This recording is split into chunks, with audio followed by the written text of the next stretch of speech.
আসসালামু আলাইকুম everyone, welcome back to my channel.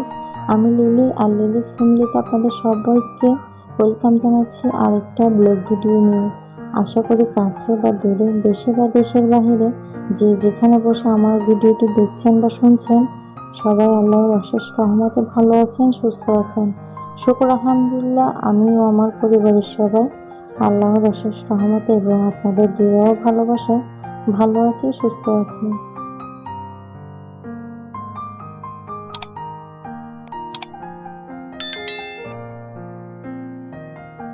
তো আমি বাচ্চাদের জন্য কিছু ম্যাঙ্গো স্যুপ বানাইয়ে ফ্রিজে রেখে দিছি। তারপরে সবাই চা খাবে বিকালে। তো বিকালে চা খাওয়ার জন্য সবার জন্য চা বানাই নিচ্ছিলাম। আমার জন্য আলাদা করে চা বানাই নিছি। আর তারপর আমি কিচেনেই দাঁড়িয়ে চা খাওয়াটা সেরে নিছি, কারণ আমার অনেক রান্নাবান্নার কাজ বাকি রয়ে গেছে। ওগুলা ফাঁকে ফাঁকে করে নেব, সেই জন্য কিচেনে দাঁড়িয়ে চা খেলাম। তারপর কি আমি কিছুটা লোট্টা মাছ রান্না করবো আজকে। তো লোট্টা মাছগুলো কিভাবে রান্না করবো সেটা আপনাদের সাথে আজকে রেসিপি আকারে শেয়ার করতেছি। এটা আমার নানিরা এভাবে রান্না করে খাইতো পুরোনো দিনে, সেভাবেই আমি রান্না করি। তো এটা এখানে আমি 2টা তেজপাতা, কিছু দারচিনি, 2টা এলাচ এবং কিছু জিরার গুঁড়ো, একটু হালকা জিরা ধনিয়া দুটোটা ইউজ করছি এবং হালকা গরম মশলার গুঁড়িও ইউজ করছি। তারপর কি স্বাদ মতো লবণ, হলুদ এবং শুকনো মরিচের গুঁড়া দিয়ে মশলাটা ভালোভাবে কষায় নেবেন। আর এটাতে অবশ্যই চেষ্টা করবেন একটু পেঁয়াজ কুচিটা বেশি ইউজ করার জন্য, তাহলে কিন্তু স্বাদটা অনেক ভালো আসে। তারপর সব মশলাগুলো ভালোভাবে কষাইয়ে মাছটা দেওয়ার পর মাছটা কিন্তু কোনো পানি ইউজ করা যাবে না। মাছটা গরম হওয়ার আগে ভালোভাবে নেড়েচেড়ে মিক্স করে দিয়ে তারপর ঢাকনা দিয়ে ঢেকে রান্না করে নিতে হবে। দেখেন কত প্রচুর পরিমাণের পানি বের হয়েছে মাছের থেকে। তারপর এভাবে ঢেকে রান্নাটা সেরে নেবেন। আর এরপর গিয়ে যে আমি কিছু মসুর ডাল দিয়ে আমি কিছু নারী শাক রান্না করবো। অনেকে পাট শাক বলে, তবে চিটাগাং ভাষায় এটাকে বেশিরভাগ সময় নারী শাকই বলে।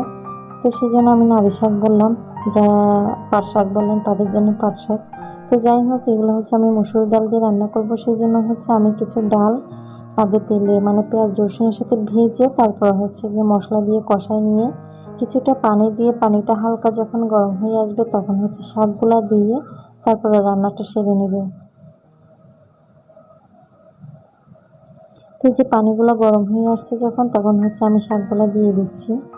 এই শাকগুলো দেওয়ার পরে কিছুক্ষণ ঢেকে তারপর রান্না করে সেরে নিব আমি।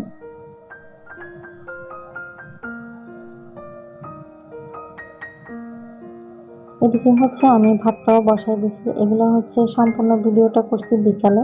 তো এটা রাতের ভাত, রাতের জন্য রাতের ভাতটা বসাই দিছি। এই যে দেখেন আমার লোট্টা মাছ রান্নাটা, এখানে কিন্তু কোনো পানি ইউজ করি নাই, শুধু মাছের থেকে যে পানিটা বেরোচ্ছে ওটাই। আর এদিকে নারী শাক রান্না, আর নারী শাকের সাথে কাঁঠালের বিচি ভর্তা খেতে আমার খুবই ভালো লাগে, সেই জন্য কিছু কাঁঠালের বিচি ভর্তা করার জন্য এগুলো সিদ্ধ করার জন্য দিয়ে দিছি। তারপর গিয়ে এই যে আমার আম্মার জন্য মিক্সি শিলাবো।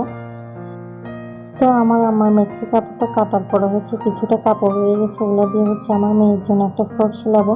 সেই জন্য আমি আমার মেয়ের জন্য একটা ফ্রক কেটে নিচ্ছিলাম।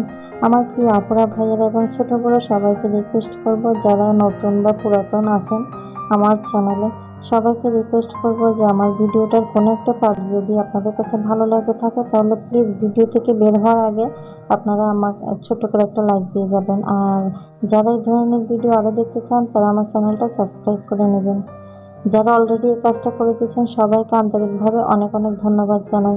অনেক সময় হয় কি আমরা অনেকের ভিডিও দেখি, তবে ভিডিও থেকে বের হয়ে গিয়ে লাইক করি না। আপনার ছোট্ট একটা লাইক আমার ভিডিওটা আরও অনেকের কাছে পৌঁছে দিতে সাহায্য করবে। সেই জন্য সবাইকে জোর হাতে রিকোয়েস্ট করবো, প্লিজ ভিডিও থেকে বের হওয়ার আগে ভিডিওতে একটা লাইক দিয়ে যাবেন। আর তারপর যে আমার কাপড়গুলো কাটা শেষ, সেগুলো বেঁধে রেখে দিচ্ছি। আর বিকালে হালকা সময় ছিল হাতে, সেই জন্য আমার আম্মার যে মেক্সিটা গোল জামা যেটা বলে, অনেকে সুন্নতি জামাও বলে, তো সেটা সেলাই করে নিচ্ছিলাম বসে মেশিনে, যেহেতু সময় আছে তো ফাঁকে ফাঁকে ক্লাসগুলো সেরে নিই আমি।